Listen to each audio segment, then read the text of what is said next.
Faire bonne figure n'est donc pas une vérité humaine, mais une forme parmi d'autres de l'être ensemble.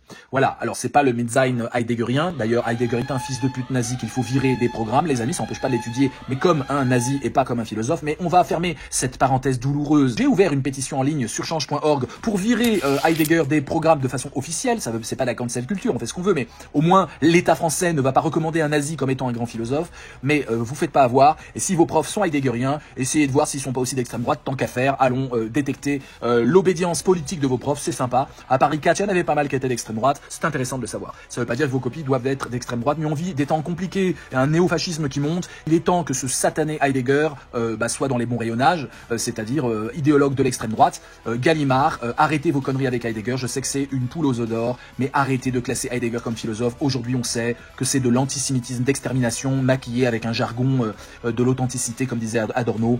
Arrêtons cette mascarade, c'est la honte en France d'avoir des grandes maisons d'édition comme Gallimard qui feraient avec du nazi en faisant des philosophes. C'est insupportable. Si j'étais riche, je vous ferais un procès et vous perdriez ce procès. Hélas, je n'ai pas cet argent-là, mais vous méritez un procès Gallimard, je vous le dis, et peut-être que dans les étudiants qui regardent là, il y en a qui vont quand même un peu s'insurger sur ce putain de scandale. J'arrête là les gars, j'arrête là, mais putain j'arrête là quoi.